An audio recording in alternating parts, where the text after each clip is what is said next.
Good morning. Well, good morning again. Excuse me. Well, I'm back. This has been over here since yesterday. Spent some quality time with my daughter and her kids over here, my grandchildren. But anyway, I've had this here for a little while.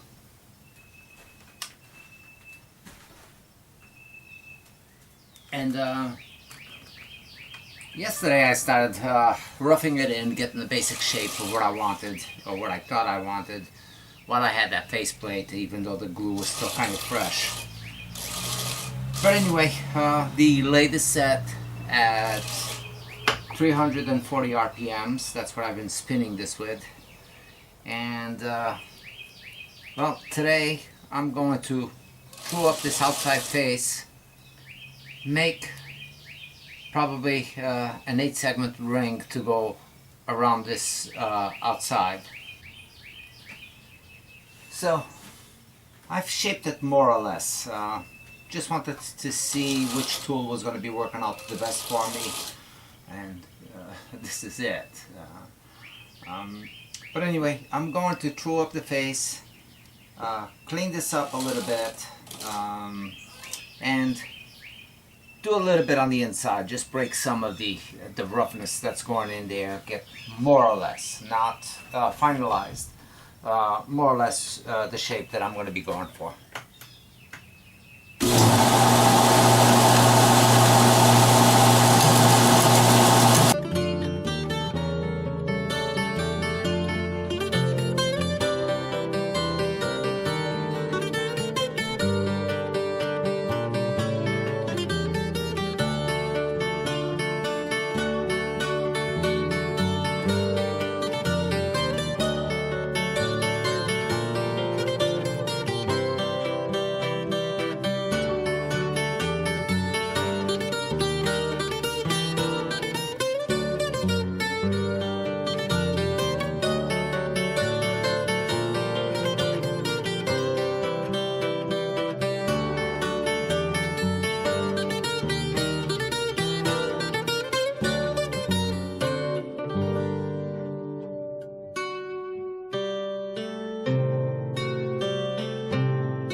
Always seem to produce a little bit of a ridge right in between this and this.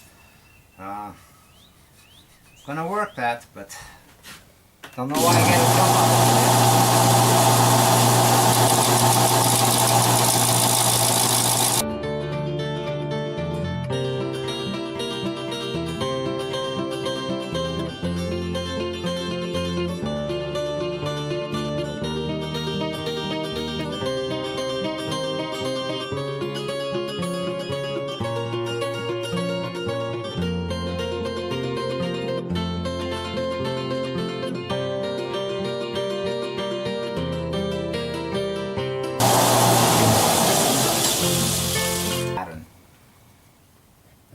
I'm going to true up the inside just a little bit. Not going to finalize it. I just want to get this round, these pieces sticking out even. Maybe just start going into the white wood, the maple, and then work my ring and then finalize it.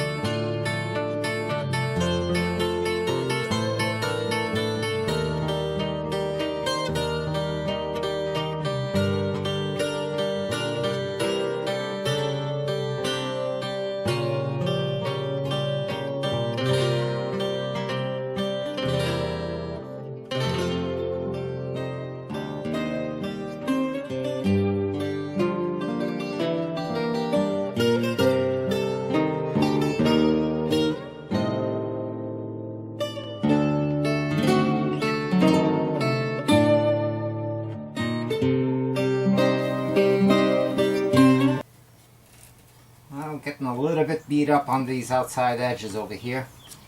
I'm going to sharpen up the tool and kind of do a final cut here. All I have is a little bit to go on this outside edge, and it looks pretty good. See if I can...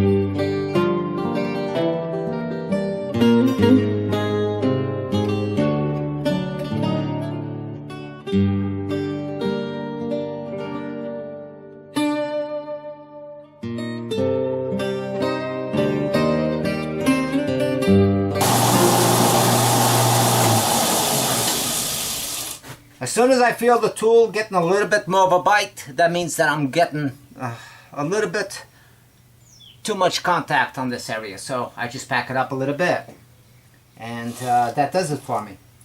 Now I got a beautiful cut going all the way from here on down. But I have a little bit of an area right here that I've got to jump up. So I'm going to grab this with the bevel again and just pass up this area right here.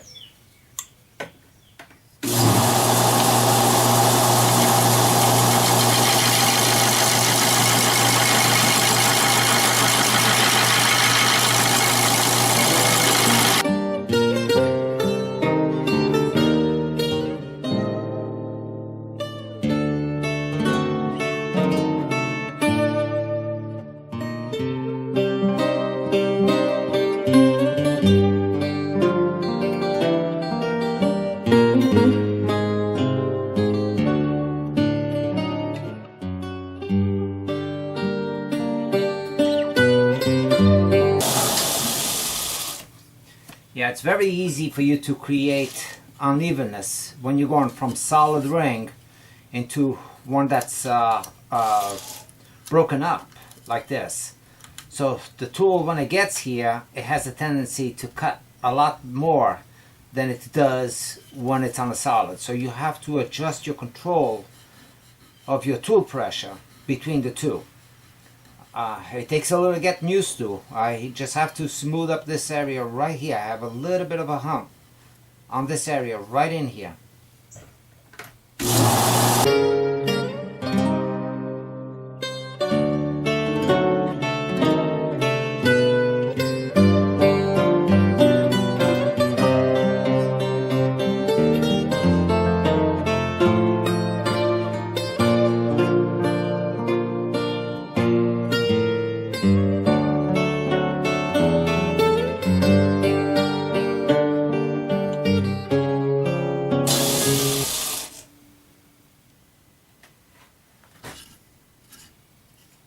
See these little curls?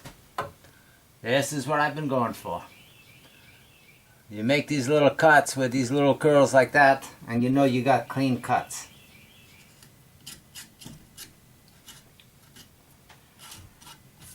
This is going to be an interesting project to sand.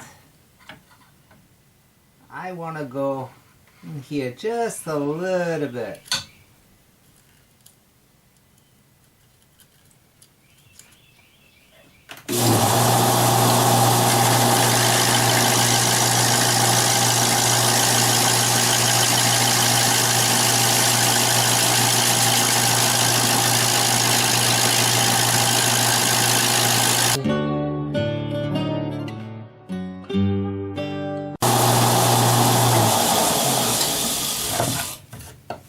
You know, still today, that's good, that's nice and clean.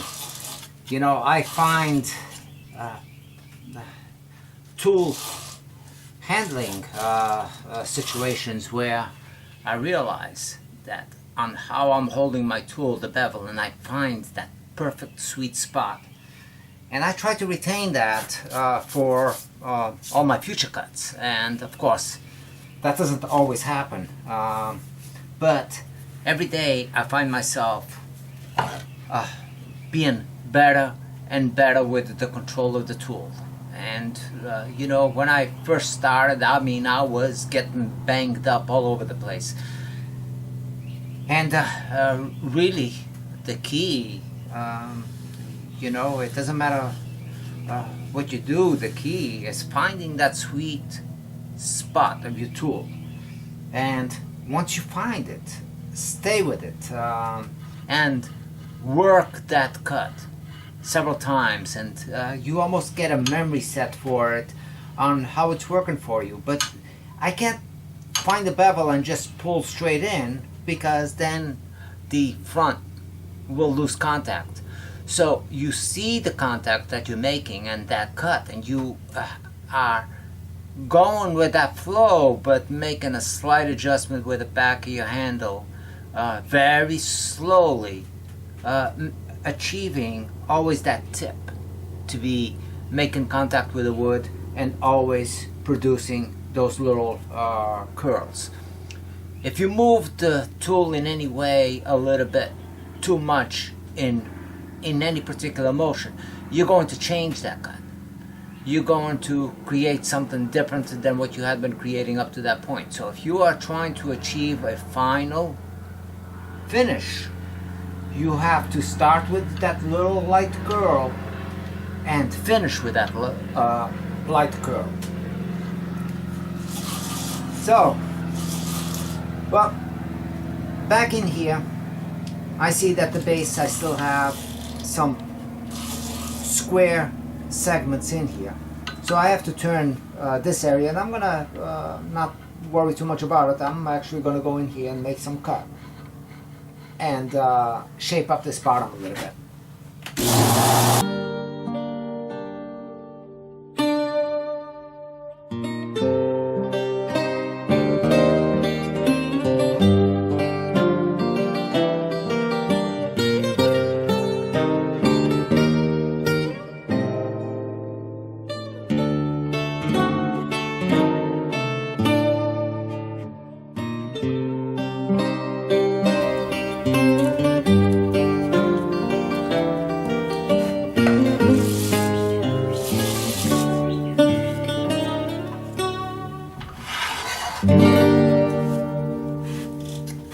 Well, I think this is going to be a nice looking bulb. I gotta now figure out what I want to do for a ring. So I'll be back in a little bit.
Okay, I've made a ring to tie up the base with the rest of the bowl.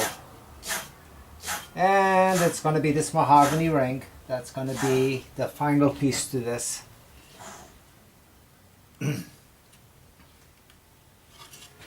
So, apply a little bit of glue. I'm going to put it on the pressure there.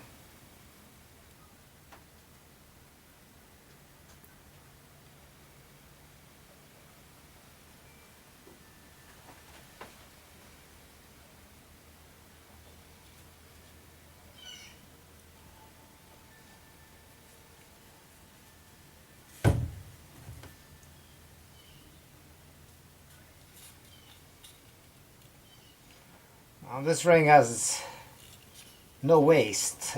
It's to go there and basically just cut off the corners on it.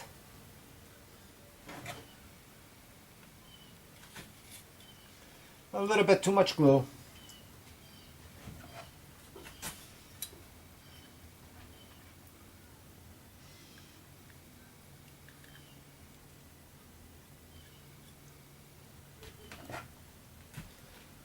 Okay, gonna line it up and put it under pressure with that faceplate.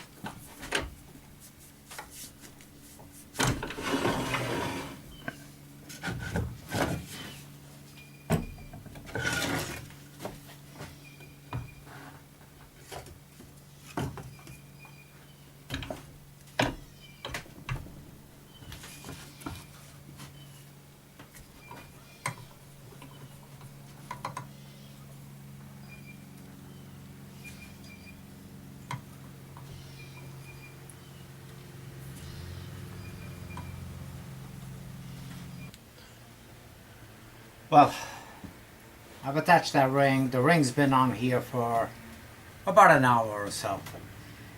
And I want to move on a little bit. So I put it back with this faceplate, holding this ring in place, making sure that it doesn't move. And continuing with the slowest speed, I'm going to start truing up this outside edge and get pretty close.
Well, I've applied one coat of spray-on polyurethane, high gloss. I actually went a little bit heavier than what I should have. I had the lathe running while doing that to be sure that I got everywhere, but it spreads really quick, a lot quicker than I thought, for sure. Okay, well, this bowl was done, the whole bowl, out of a 5-foot piece of mahogany, like this. Got it down to 3/4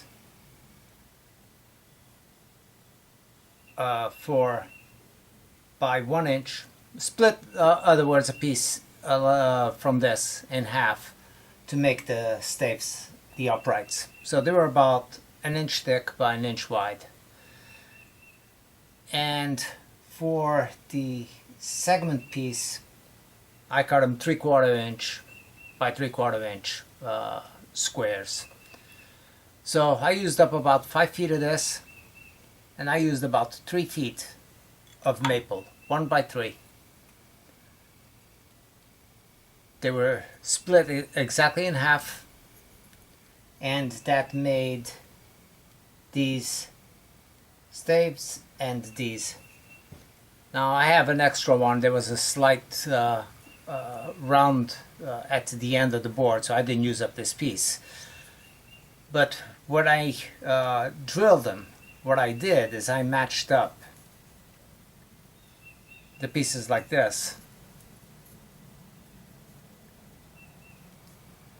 I matched them up like that, clamped it, marked the center, and I went with 1 1/4 inch Forstner bit and drilled it out, and that gave me all the bottom pieces, 8 of them, and then I cut the top sections the same way but smaller to fit this area, and I did the same thing. I brought it to the drill press. I would sandwich them up, matching them up good on the points like this, top and bottom, and again I found the center and drilled the 1 1/4, and that made up all the top pieces. So for economy bowls, I had a small 5x5, a separate piece of mahogany that I used for the base, but that could have been done out of maple. That could have been done out of a wood that would complement, whether if you went in this pattern or the other way around.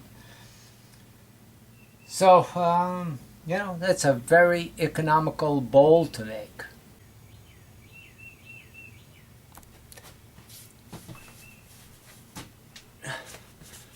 Well, as always, thank you for watching. Don't forget to subscribe and give me a thumbs up if you like this project. If you have any questions on how I approached anything, if I didn't explain it, or if I fast forward to an area, time lapse through an area that was probably crucial to you, drop me a line, let me know, and I will concentrate on those areas.